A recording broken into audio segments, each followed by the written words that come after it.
This video is brought to you by Paperlike.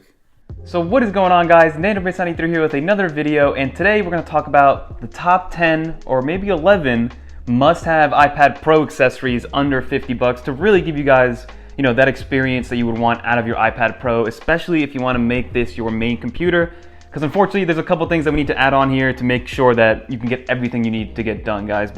So without further ado, let's hop right into it. And I got 10 to 11 different iPad Pro accessories that you guys should definitely at least take a look at, all under that $50 price point, because like we've noticed, iPad Pro accessories, those prices keep going up and up and up. Just look at the Magic Keyboard, for example. But let's get right into the video, guys.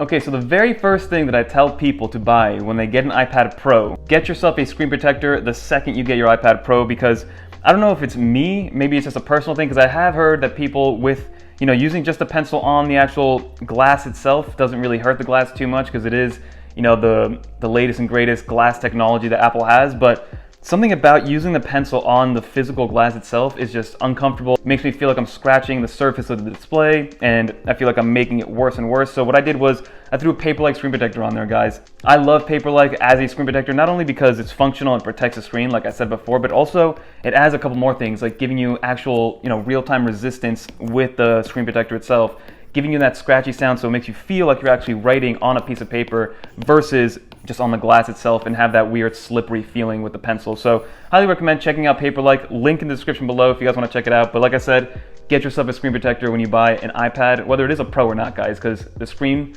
is what you interact with all the time.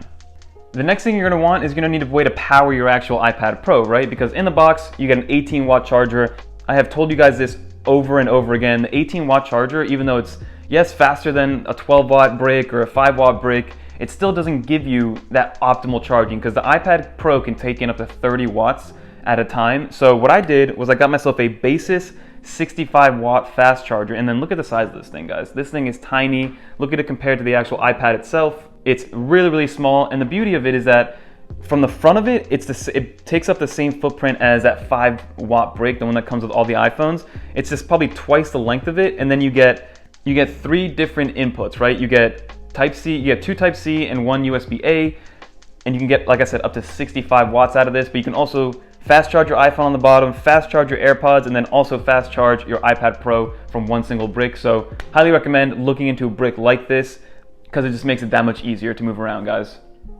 And since we're talking about chargers, let's stick to that battery front, guys. I actually got my hands on this new 10,000 milliamp hour battery by OutXE, or Outs, I don't know how to say it exactly, but I think this is awesome. So I was using the Anker power bank before, nothing wrong with it whatsoever, right? But this is less than half the size of that Anker charger and the same amount of output, guys. So, and then you get USB-C in and USB-C out from the same port, and you get a USB-A out, and they both charge at 12 watts. So it's not fast charger, but it's also not as slow as a 5-watt brick. So keep that in mind. And it also comes with all these awesome, little carrying holsters, and it brings a little clip so you can clip it to the side of your bag, and it's not taking up space inside of your bag, which I like. And this thing is just tiny. Just look at how small that is.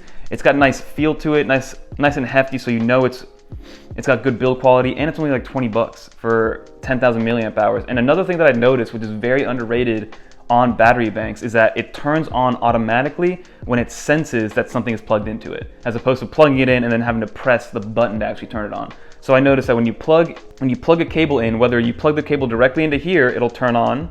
And then if you already have a cable plugged in here and you plug something into the other end of the cable, it'll also automatically turn on. So that's a beautiful thing, guys. But 20 bucks, 10,000 milliamps, palm of your hand, pocketable size, can't go wrong. And we're gonna stick to the charging aspect, guys, because it's awesome. The fact that the iPad Pro has almost a 10,000 milliamp hour battery built into here, I think it's about 9,700, is on the 12.9 inch one at least. You have an ability to charge other devices, right? Like you guys have seen before, and I'm sure people have done it before.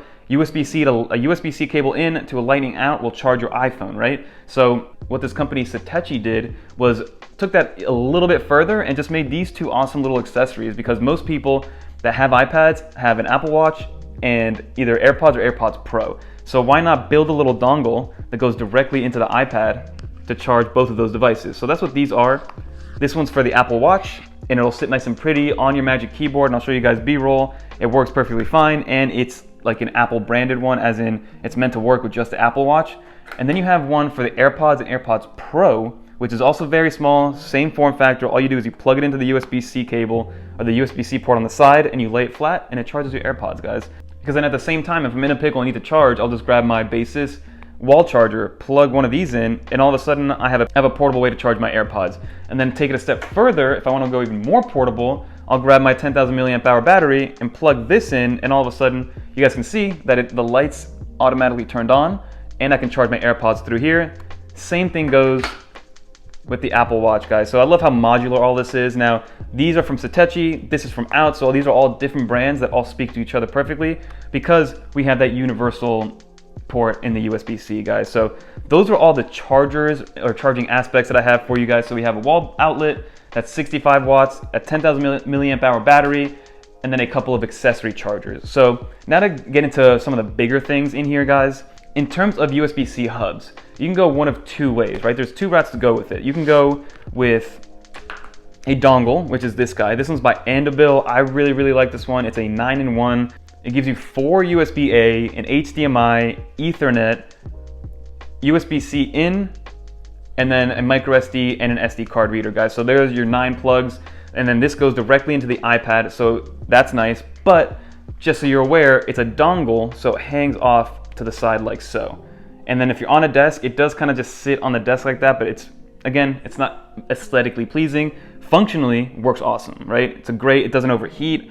I love this thing. I use it all the time, especially when I'm on the go and I need an HDMI out. That's the one I use. But then I also just got this one, which is probably the most classic one you'll see. This is the Hyperdrive. And again, this one sits on the iPad itself. So you just plug it in and it's sitting on the iPad. So if you're using this as a desk mount, like if you have this mounted on your desk, so maybe this looks a little bit cleaner, but again, it's less ports, but it does look cleaner. So you have a auxiliary cable, so 3.5 millimeter out, which this one does not have, so keep that in mind. Then you still have an HDMI out, one USB-A, and you have the power pass-through. So this is a 4-in-1 USB versus a 9-in-1, so it's just whether or not you want it hanging off to the side or if you want it mounted onto the actual iPad itself. And then there's just a couple more items that I want to highlight for you guys that you guys could be using for both a desk setup and an on-the-go setup, right? The first one has to be, get yourself a metallic stand. I've had this guy since I think I started the YouTube channel, and it's freaking awesome. It's an aluminum stand that folds up, technically you fit it in your pocket, but this is gonna go into a bag. I'm not gonna put this in my pocket, but it folds up nicely, and then it gives you pretty much any angle you would want to put your iPad in, to view your iPad in, whether you're doing work on it, just watching something on the iPad. Get yourself one of these. You can find them anywhere on Amazon from 10 to 20 bucks. I'll link this one below. When I first got it, I think it was like 10. Now I think it's 12 bucks, so it's gone up a little bit in price, but nice aluminum stand. Fits the Apple aesthetic, guys. And then one of the last ones has to be a controller. You know, now with iPadOS 14, now that we're on, with iPadOS 13, it gave us MFI controller support for both Xbox and PlayStation controllers. So playing a lot of Call of Duty, a little bit of 2K with this controller.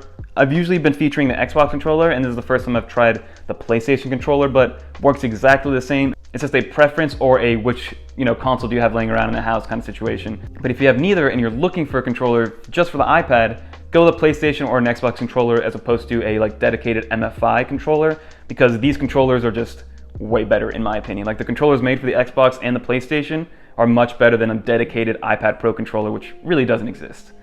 All right, and then lastly, guys, this is item number 11, and you're gonna need a place to put all of the things that I just mentioned, and I think this is my favorite bag, bar none. I've had it for a very, very long time now at this point.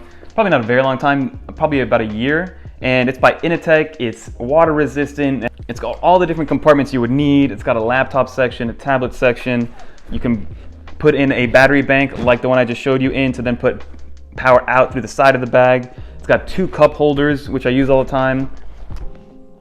It's just an awesome, cheap, protective bag that will last you a long time. It still looks in pretty good condition, and I'm pretty rough with this. Even though it hasn't been getting much use as of late, I still kind of put everything away in here whenever I'm done with it because I like to be organized like that. So highly recommend checking out a bag, especially once the world opens up and we're gonna start moving around a little bit. You're gonna need a place to house and protect all of your stuff when you're moving from place to place, guys. But that's gonna do it for this video. Hopefully you guys enjoyed. Like I said, all these items are under the $50 price point, so I highly recommend checking them out, because at the end of the day, you just wanna have the best experience possible with your iPad Pro, and these are just accessories that'll get you there. So again, all the items will be linked in the description below. Feel free to check them out. Comment below other video ideas, other accessories that you guys want me to check out. I do plan on making a $100 and kind of like a baller edition iPad Pro accessories videos, because I do have some accessories that are above that $100 price point that I do want to show you guys. But like I said, subscribe for more stuff, guys, and until next time.